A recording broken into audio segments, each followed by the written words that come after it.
நீங்கள் பார்த்துக் கொண்டிருப்பது உங்கள் விஜய்.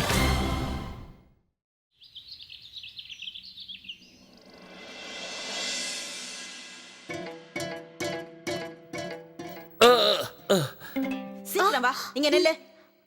மசாலா எல்லாம் பொடிச்சு கொடு, சீக்கிரம். எடு. சரோஜா சரோஜா கொஞ்சம் சீக்கிரம் வாயே, சீக்கிரம் வா. சரோஜா சரோஜா, என்னங்க? அது வந்து என் கால் மாட்டிக்கிச்சு, இறக்க முடியல. சரோஜா, 1000 தடவை உங்ககிட்ட படிச்சு படிச்சு சொல்லிருக்கேன், இந்த மாதிரி பயிற்சி எல்லாம் செய்யாதீங்கன்னு. தயவு செஞ்சு. இருந்தாலும் நீங்க சொன்ன பேச்சு கேட்கவே மாட்டீங்க. பேசிட்டே இருக்க புரியாட்டி உதவி செய்ய புரியா? பண்றேன், இருங்க. சீக்கிரம் சீக்கிரம். இருங்க. கால தூக்கவா? பாத்து. புரிஞ்சுதா? நல்ல வேணும் உங்களுக்கு. நீ என்ன பார்த்துட்டு நின்னுட்டு இருக்க? சீக்கிரம் படிச்சு கொடு. ஆகட்டும். என்ன பண்ற? இன்னும் நல்ல பலமா குத்து. இங்க பாரு, இதுக்குள்ள உன்னோட எதிரி இருக்கதா நினைச்சு. சரோஜா சரோஜா சரோஜா, இப்ப என்னங்க ஆச்சு? சும்மா கூப்பிட்டு பார்த்தேன், நீ போய் உன் வேலைய பாரு. சும்மா கூப்பிட்டேன், அவ்வளவுதான். நீ போய் வேலைய பாரு.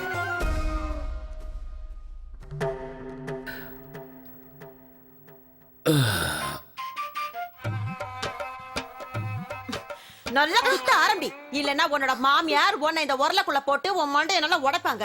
குத்து சீக்கிரம். அப்படிதான். இங்க பாரு, மொத்த மசாலா இப்படிதான் இடிக்கணும்.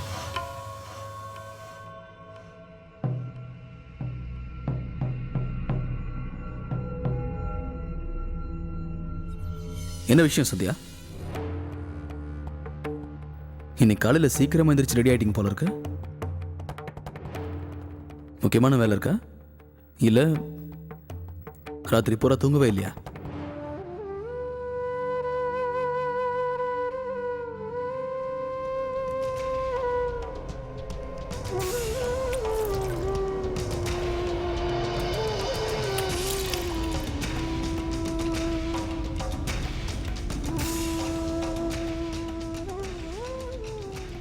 மீனாட்சி, இன்னைக்கு மதிய சாப்பாட்டுக்கு பருப்பு குழம்பு பண்ண, அப்புறம் சுண்டல ஊற வச்சிருக்கேன், அதையும் பண்ணிடு. அம்மா அம்மா, இன்னைக்கு உண்மையிலேயே நான் அந்த பால்காரனை இந்த டப்பா வழி அடிக்க போறேன். அவனை பாருங்கம்மா, எவ்வளவு தைரியம் இருந்தா ஏன் கண்ணு முன்னாடியே அங்க நின்று நான் பாத்துட்டு இருக்கும் போதே பால்ல தண்ணிய கலந்து கொடுப்பான். சொல்லுங்கம்மா.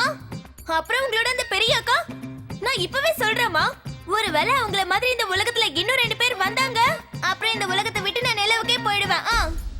என்னாச்சு? அத முதல்ல சொல்லு, நடந்தத தெளிவா சொல்லு. அது வந்து அம்மா, இந்த ஏரியா முழுக்க உங்க அக்கா ஆணவத்தோட சுத்திட்டு இருக்காங்க. மொத்த வருஷத்துலயே ஒரே நாள் தானே உங்களுக்கு இந்த வாய்ப்பு கிடைக்கும். அந்த வாய்ப்பை இழக்காம தலை நிமிர்ந்து நடந்துட்டு இருக்காங்க. பேசி முடிச்சிட்டியா? உன்கிட்ட நான் ஒரு வேலையை சொன்னாலும் அதை செஞ்சு முடிக்கிறதுக்கு உனக்கு 20 மணி நேரம் ஆகுதா? இதெல்லாம் நோட்டீஸ் ஆக்கு வேற. சரோஜா, நீ எங்க இருக்க? சரோஜா, நம்ம ஏரியா பிபி வருது பாரு. சரோஜா, உங்க வீட்ல சண்டே ஏதாவது நடக்குதுன்னா நான் வேணா அப்புறம் வரட்டுமா? இல்ல பரவாயில்ல, இருக்கட்டும். இந்த கஸ்தூரியால ஒரு சின்ன பிரச்சனை. நாங்க சமையலை பத்தி தான் பேசிட்டு இருந்தோம். நானும் சமையலை பத்தி பேசணும்னு தான் வந்தேன். ஒவ்வொரு வருஷமும் நம்ம ஏரியாவுல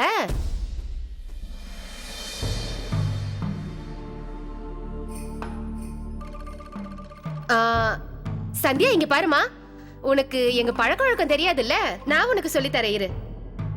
எங்க ஏரியால ஒவ்வொரு வருஷமும் இந்த பூஜை நடக்கிற காலத்துல சமையல் போட்டி பெருசா நடக்கும். நம்ம ஏரியால இருக்கிற எல்லா மருமகளும் அதுல கலந்துப்பாங்க. எனக்கு அந்த போட்டி ரொம்ப பிடிக்கும். ஆனா இத பத்தி நான் சந்தியா கிட்ட எதுக்காக பேசணும்? நான் சொல்றது சரிதானே சரோஜா? உண்மையை சொல்லணும்னா உன் வீட்ல மட்டும்தான் 2 மருமகள்ங்க இருக்காங்க.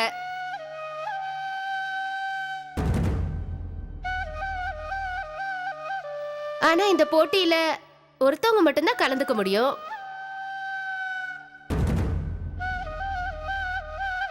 ஆனா சரோஜா, உன் நிலைமைய பார்த்தா எனக்கே ரொம்ப கஷ்டமா தான் இருக்கு. ஆனா நான் என்ன பெரிய தேவதையா? நான் வேதனைப்படுறத பார்த்து கடவுள் உன்னோட தலையெழுத்த மாத்த மாட்டார்ல. உனக்கு ஒரு விஷயம் தெரியுமா சந்தியா? ஒரு காலத்துல இந்த சரோஜா இருக்காளே, இவ அப்ப மாமியார் ஆகல. 15 வருஷம் இவளே அந்த போட்டியில ஜெயிச்சிட்டு இருந்தா. சொல்ல போனா எப்பவுமே முதல் இடம் இவளோடதுதான். அதுக்கப்புறம் விக்ரம் கல்யாணம் முடிஞ்சு மீனா இந்த வீட்டுக்கு மருமகளா வந்தா. மீனா அந்த போட்டியில கலந்துக்கிறப்போ என்ன ஆச்சுன்னா, பரிசு கொடுக்கற வரைக்கும் அவளோட அடுப்பு எரியவே இல்ல. பாவம். அதுக்கப்புறம் இந்த பரிச சூர்யாவோட பொண்டாட்டி வந்த உடனே அவ ஜெயிச்சு கொடுப்பான்னு சரோஜா நினைச்சா.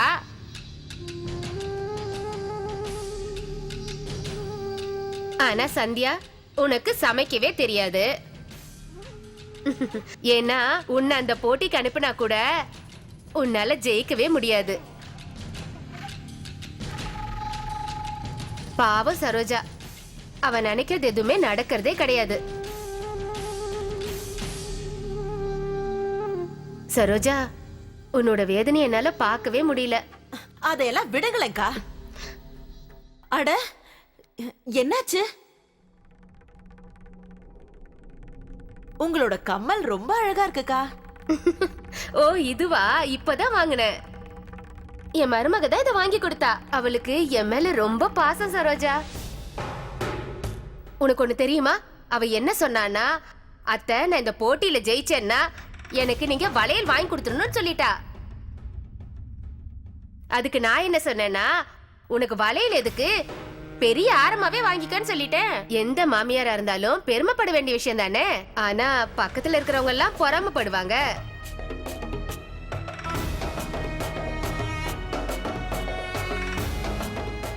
சூர்யாண்ணா, சூர்யாண்ணா கொஞ்சம் சீக்கிரம் வாங்க. அந்த ஆபீசர் இருக்கார்ல, நம்ம கடையை போட்டு ஆள் அமைச்சிருக்காரு.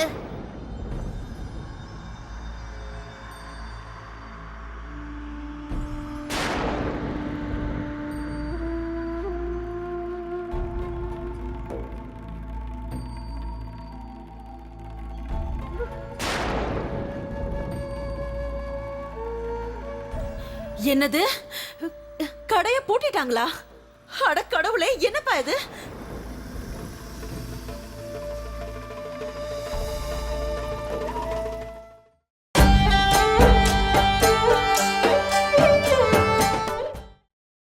நீங்கள் பார்த்துக் கொண்டிருப்பது உங்கள் விஜய்.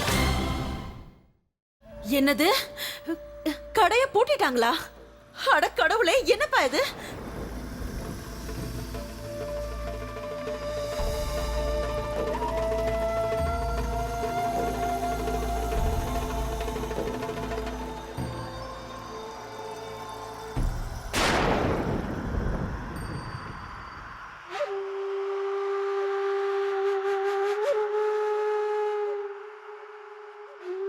அடக்கடவுளே. சரோஜா, உன் புள்ள கடைக்கு இப்படி சீல் வச்சுட்டாங்க. இப்போ சூர்யா ஸ்வீட் எல்லாம் எப்படி செய்வான்?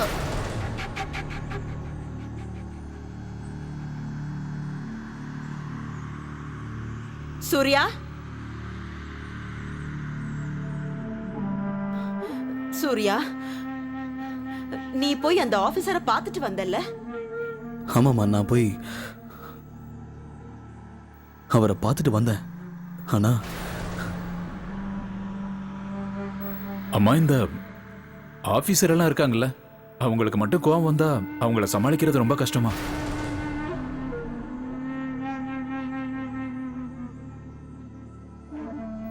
அண்ணி பேசுனதை மனசுல வச்சுக்கிட்டு தான் அப்படி பண்ணிருப்பாங்க.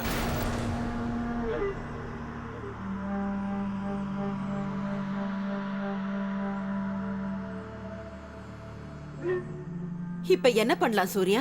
அம்மா, இன்னைக்கு சனிக்கிழமை. இன்னைக்கும் நாளைக்கும் கண்டிப்பா ஆபீஸ் லீவா தான் இருக்கும்.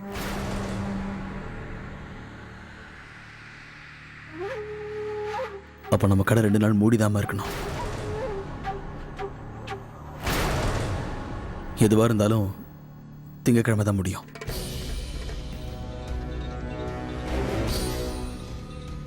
பாருமா, அம்மா சந்தியா, நல்லா பாரு. எல்லாம் நீ நினைச்ச மாதிரியே நடந்துருச்சா?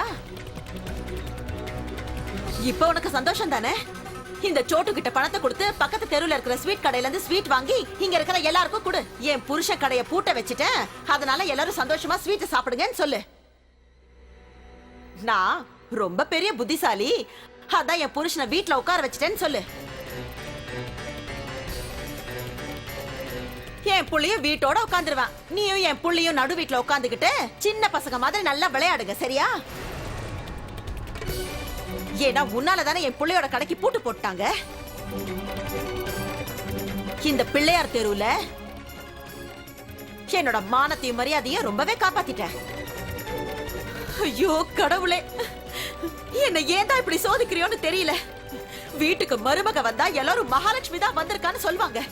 ஆனா இவ வந்ததுக்கு அப்புறம் அந்த வீட்டுல இருக்கிற மகாலட்சுமி ஓடி போயிட்டா. இந்த மாதிரி பண்டிகை நேரத்துல 2 நாள் கடை மூடி இருந்ததுன்னா அது எவ்வளவு பெரிய நஷ்டம்னு தெரியுமா? எவ்வளவு 1000 ரூபாய் இழந்துருவோம்னு தெரியுமா? அத பத்தில உனக்கு என்ன கவலை? நீதான் ரொம்ப படிச்சவளாச்சே, பெரிய ஆபீசர் அம்மா. உண்மையிலே இந்த வாட்டி ரொம்ப நல்ல வேலை தான் பண்ணிருக்க. என்ன சரோஜா நீ எதுக்காக இப்படி எல்லாம் பேசிட்டு இருக்க? நீ எதுக்குமே கவலைப்படாத. உன் மருமக நல்ல படிச்ச பொண்ணு தானே. இப்பவே கணக்கு வழக்கெல்லாம் போட்டு எவ்வளவு நஷ்டமா இருக்குன்னு சொல்ல போறா.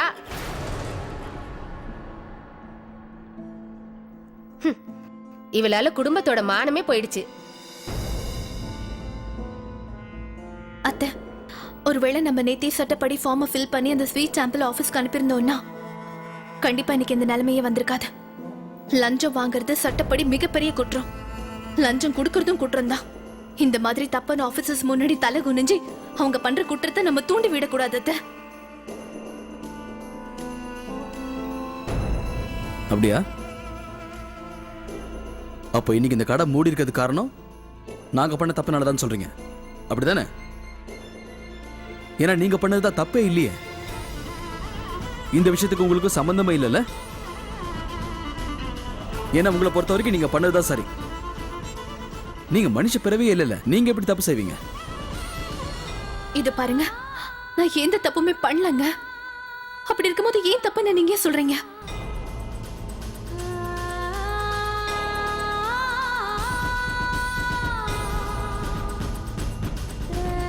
கடையை பூட்டினதுக்கு நான் காரணம் இல்லைங்க. நேத்து நான் உங்ககிட்ட சொன்னது எல்லாமே உண்மைதான். லஞ்சம் கொடுக்கறது வாங்குறது எல்லாமே தப்பு. இன்னொரு விஷயங்க, என் அப்பா கிட்ட இருந்து நான் கத்துக்கிட்டது இதுதான். தப்பான காரியம் யார் பண்ணாலும் அதுக்கு துணை போக கூடாது. அதனால ஏன் மனசுல இருக்கிறத எந்த தயக்கமும் இல்லாம எந்த பயமும் இல்லாம நான் சொல்லிட்டேன். அப்படிங்களா? உங்க அப்பா சொல்லி கொடுத்தது மட்டும்தான் உங்க வாழ்க்கையிலே பெரிய பாடம். ஞானம் வந்துருச்சு இல்ல? உங்க அப்பா கல்வெட்டுல வெட்டி வச்சிட்டாரு, அதை நீங்க கடைபிடிச்சே அவனை வாழ்க்கை போறா. அதான் உங்க கடமை இல்ல? இது எவ்வளவு பெரிய விஷயம். நீங்க ஒரு நல்ல பொண்ணு நிரூபிச்சு காமிச்சிட்டீங்க. ஆனா இப்போ நீங்க அவரோட பொண்ணு கிடையாது. நீங்க இப்ப இன்னொருத்தருடைய மனைவி, இன்னொரு வீட்டுக்கு மருமக. ஒரு மருமகளா உங்க கடமையை நீங்க செஞ்சீங்களா? ஒரு மாமியார் அச்சாங்கிற உரிமையை உங்களுக்கு கொடுத்துருக்கீங்களா? உங்களை நினைச்சு சந்தோஷப்பட்டாங்களா அவங்க?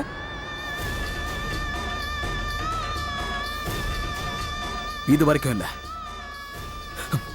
என் அம்மா கிட்ட கேளுங்க.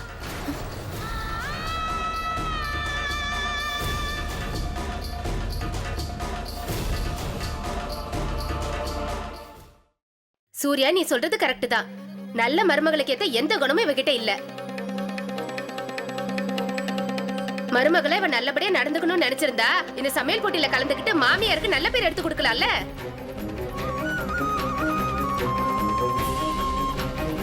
இந்த விஷயம் எப்படி இங்க வந்தது? கேட்டாரு பாருங்க. இந்த கேள்விகளை இன்னைக்கு உங்ககிட்ட பதில் இருக்கா சந்தியா? சொல்லுங்க. பேசாம இருந்தா என்ன அர்த்தம்? உங்ககிட்ட எந்த பதிலும் இருக்காது. ஏன்னா உங்களுக்கு எப்போ உங்களோட ஆசை மட்டும்தான் முக்கியம். எங்க அம்மாவோட சந்தோஷம் உங்களுக்கு முக்கியமே இல்ல.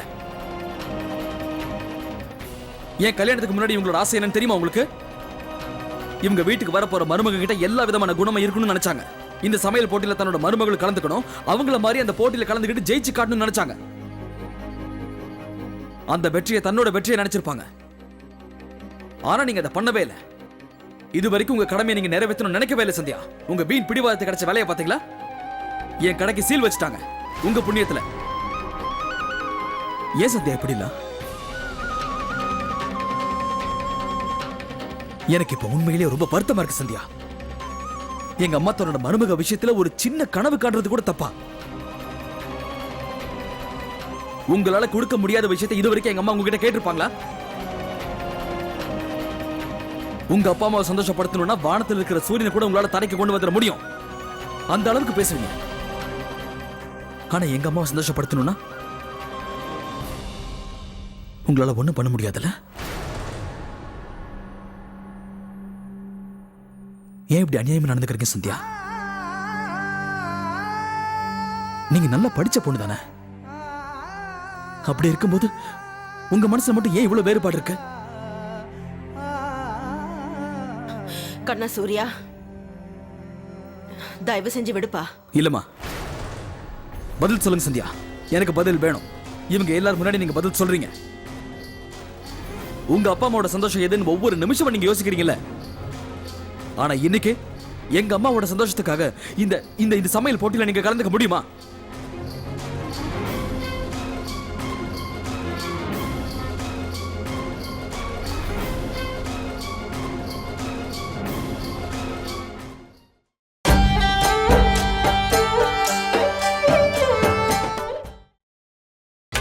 நீங்கள் பார்த்துக் கொண்டிருப்பது உங்கள் விஜய்.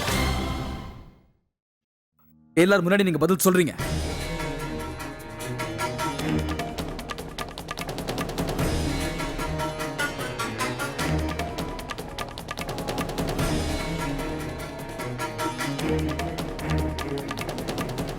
ஒருவேளை நான் இந்த போட்டியில கலந்துக்கிறதுனால அத்தைக்கு சந்தோஷம் தான்.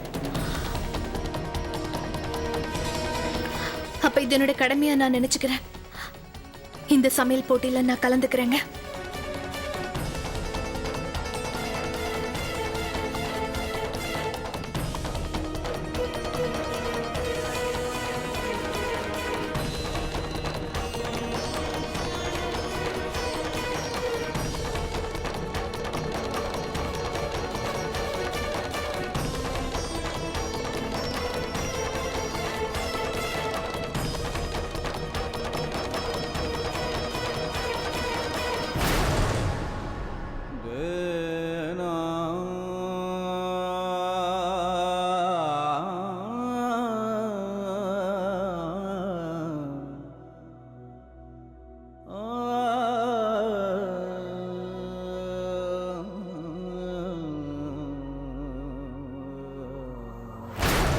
என்னாச்சு சூர்யா?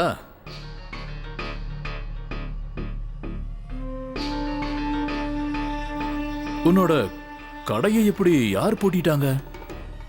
ஒரு ஸ்வீட்டு கடை பண்டிகை சீசன்ல மூடி இருக்குன்னா பெரிய விஷயம்தான். பெரிய நஷ்டம் வந்திருக்கும்ல? சகஜம்தான். வீட்டுக்கு வெளியே ஒரு மனுஷன் தன்னோட பொண்டாட்டி பேச்ச கேட்டு ஆடினானா இந்த மாதிரி எல்லாம் தான் நடக்கும். சார், பொண்டாட்டி சொல்ற விஷயம் சரியா இருந்தா அதை கேட்டு நடக்கிறதுல ஒரு தப்பும் இல்லை. என் பொண்டாட்டி உங்களுக்கு லஞ்சம் கொடுக்க கூடாதுன்னு சொன்னதுல எந்த தப்பும் இல்லை சார். இத பாரு சூர்யா, உங்ககிட்ட ஒன்று சொல்லவா? பொண்டாட்டிங்களுக்கு வீட்டுல என்ன சமைக்கணுங்கிற உரிமையை மட்டும் நாம கொடுத்தா போதும், புரியுதா? அது மட்டும்தான் அவங்களோட வேலை. ஒருவேளை அவங்க வேற எதை பத்தியாவது பேச ஆரம்பிச்சாங்கன்னு வச்சுக்க, அப்போ நல்லபடியா போற வாழ்க்கையில தடங்கள் வரப்போகுதுன்னு நாம புரிஞ்சுக்கணும். அந்த தடங்களால மொத்த வாழ்க்கையும் அழிஞ்சு போக வாய்ப்பு இருக்கு. என் ஆபீஸுக்கு ரொம்ப ஆணவமா வந்தல, ஃபார்மும் சாம்பிளும் கொடுக்க வந்த. அப்புறம் நீ என்ன சொன்ன? உன் ஸ்வீட் எல்லாத்தையும் செக் பண்ண சொன்ன. இப்ப போ, வீட்டுல போய் உக்காந்துரு.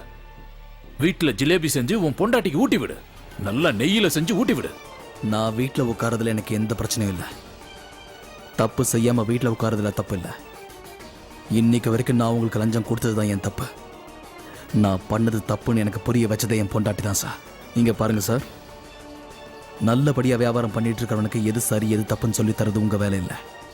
ஏன்னா வாழ்க்கையில எப்பவும் சந்தோஷங்கிறது உண்மையா இருந்தால் மட்டும்தான் வரும், ஏமாத்த வேலையால வராது. இன்னைக்கு என் கடை மூடி இருக்கிறது உண்மைதான். அதுக்காக நியாயப்படி எல்லா ஸ்வீட் சாம்பிளையும் உங்களுக்கு நான் கொடுத்து அமைச்சிருக்கேன். இதுக்கு மேலே எது நடக்கிறதா இருந்தாலும் சட்டப்படியே நடக்கட்டும். இன்னொரு விஷயத்தை ஞாபகம் வச்சுக்கோங்க சார், இந்த விஷயத்தை பற்றி நான் நிச்சயமாக கம்ப்ளைண்ட் கொடுக்க தான் போகிறேன். முறைக்காம ஆஃபீஸ் போகிற வழியை பாருங்க. உன் பொண்டாட்டி சொன்ன பேச்சை கேட்டு நீ லஞ்சம் கொடுக்கல. இப்ப நல்ல அனுபவி.